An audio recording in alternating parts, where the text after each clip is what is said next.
Hi friends, कसे आहात सगळे? मी आहे जयश्री आणि महा एक्झाम्स या यूट्यूब चॅनलवर तुमचं पुन्हा एकदा खूप खूप मनापासून स्वागत. तर फ्रेंड्स, आज आपण 25 डिसेंबर 2023च्या काही चालू घडामोडी पाहणार आहोत. त्याआधी जर चॅनलवर नवीन असेल आणि चॅनलला सबस्क्राईब केलं नसेल तर महा एक्झाम्स या यूट्यूब चॅनलला नक्की सबस्क्राईब करा. चला तर फ्रेंड्स, वळूयात आपल्याच्या पहिल्या प्रश्नाकडे. तर आजचा आपला पहिला प्रश्न आहे.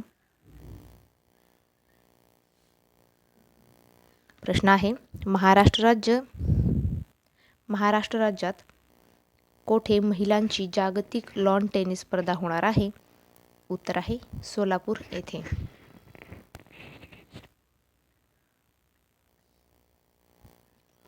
पुढचा प्रश्न पाहूया. BCCI कडून भारताचा माजी कर्णधार महेंद्रसिंग धोनीची किती क्रमांकाची जर्सी निवृत्त करण्यात आली?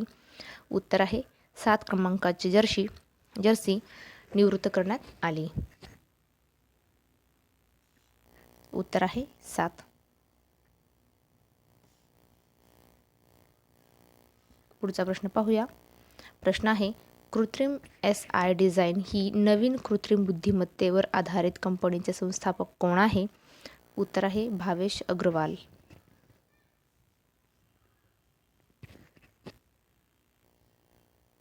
पुढचा प्रश्न पाहूया. प्रश्न आहे, 8व्या ब्रह्मपुत्रा व्हॅली फिल्म फेस्टिवलचा भव्य उद्घाटन समारंभ कोणत्या शहरात आयोजित करण्यात आला आहे? उत्तर आहे गुवाहाटी येथे. तर 8व्या ब्रह्मपुत्रा व्हॅली फिल्म फेस्टिवलचा भव्य उद्घाटन समारंभ गुवाहाटी शहरात आयोजित करण्यात आला आहे. पुढचा प्रश्न पाहूया. प्रश्न आहे, हार्दिक पांड्याला IPL मध्ये कोणत्या नवीन कर्णधार म्हणून नियुक्त करण्यात आली? तर उत्तर आहे मुंबई इंडियन्स. तर हार्दिक पांड्याला IPL मध्ये मुंबई इंडियन्स या संघाचे नवीन कर्णधार म्हणून नियुक्त करण्यात आले आहे. उत्तर आहे मुंबई इंडियन्स. पुढचा प्रश्न पाहूया. भारतात अल्पसंख्याक हक्क दिन कधी साजरा केला जातो? तर भारतामध्ये अल्पसंख्याक हक्क दिन 18 डिसेंबर रोजी साजरा केला जातो. पुढचा प्रश्न पाहूया. प्रश्न आहे, मिस इंडिया USA 2023चा किताब कोणी जिंकला? उत्तर आहे रिजुल मैनी.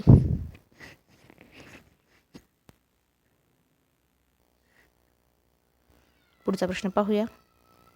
प्रश्न आहे, कोणत्या देशाच्या महिला क्रिकेट संघाने कसोटी क्रिकेटच्या इतिहासाचे सर्वात मोठा विजय मिळवला?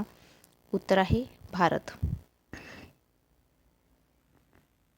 तर भारताच्या महिला क्रिकेट संघाने कसोटी क्रिकेटच्या इतिहासातील सर्वात मोठा विजय मिळवला आहे. पुढचा प्रश्न पाहूया.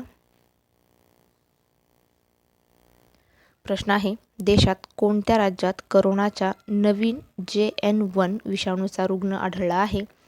उत्तर आहे केरळ राज्यात. तर केरळमध्ये करोनाच्या नवीन JN विषाणूचा रुग्ण आढळलेला आहे. पुढचा प्रश्न पाहूया. प्रश्न आहे, भारताच्या नवीन संसदेने खासदाराच्या निलंबनाचा इतिहास रचत एकाच दिवशी दोन्ही सभागृहाच्या एकूण किती खासदारांना निलंबित केले?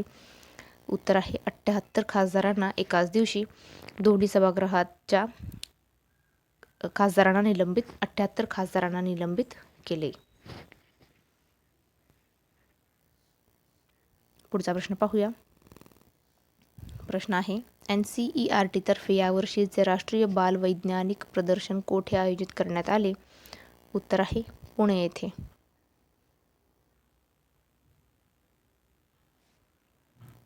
पुढचा प्रश्न पाहूया. प्रश्न आहे, NCERT तर्फे आयोजित राष्ट्रीय बाल वैज्ञानिक प्रदर्शनाचे कितवे वर्ष आहे? उत्तर आहे 50वे.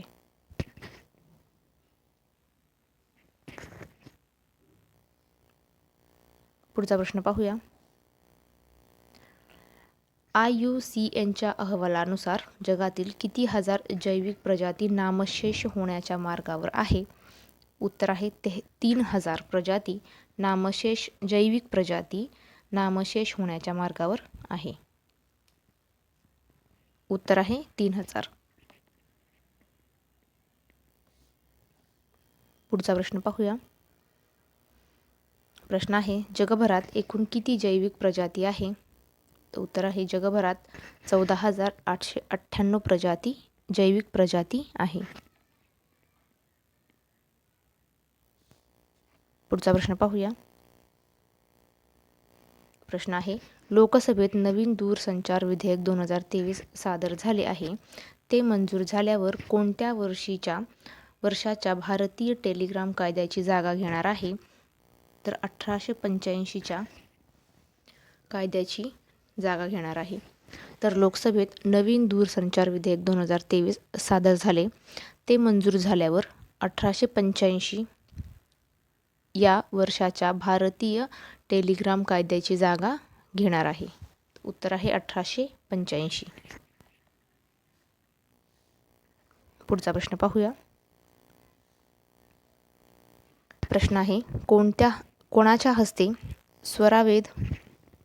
स्वरवेद महामंदिर या जगातील सर्वात मोठ्या ध्यान केंद्राचे उद्घाटन करण्यात आले?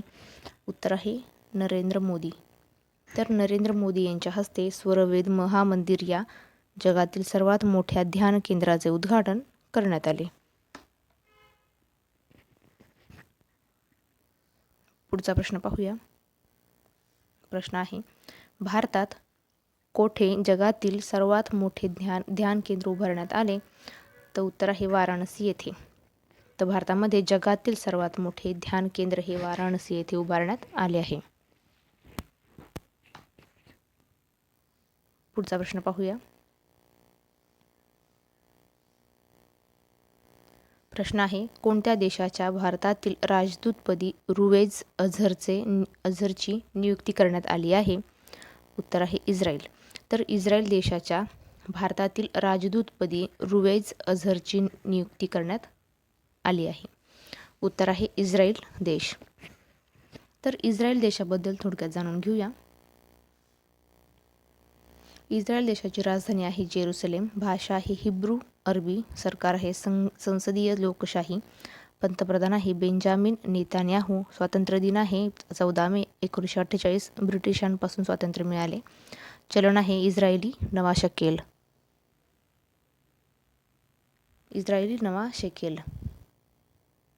पुढचा प्रश्न पाहूया. प्रश्न आहे राष्ट्रीय विमा अकादमीच्या सर्वेनुसार भारतात केवळ किती टक्के लोकांकडे विम्याचे संरक्षण आहे? उत्तर आहे भारतातील 13% लोकांकडे विम्याचे संरक्षण आहे. पुढचा प्रश्न पाहूया. प्रश्न आहे पहिल्या खेलो इंडिया पॅरा स्पर्धेत कोणत्या राज्याने सर्वाधिक पदके जिंकली आहेत? उत्तर आहे हरियाणा राज्याने सर्वाधिक पदके जिंकलेली आहे. तर हरियाणाबद्दल थोडक्यात जाणून घेऊया. हरियाणाची राजधानी आहे चंदीगड. मोठे शहर फरीदाबाद. जिल्हे आहेत 20. भाषा हिंदी व पंजाबी. राज्यपाल आहेत कप्तान सिंग सोळंकी. तसेच मुख्यमंत्री आहे मनोहर लाल खट्टर. स्थापना 11 जानेवारी 1966 रोजी. तर फ्रेंड्स तुम्हाला आजचा व्हिडिओ कसा वाटला नक्की कमेंट करून कळवा. व्हिडिओ आवडला असेल तर व्हिडिओला लाईक करा, शेअर करा आणि चॅनलवर नवीन असाल आणि चॅनलला सबस्क्राईब केलं नसेल तर महा एक्झाम्स या यूट्यूब चॅनलला नक्की सबस्क्राईब करा. चला तर फ्रेंड्स थांबूया इथेच. व्हिडिओ पुढच्या व्हिडिओमध्ये. जय हिंद.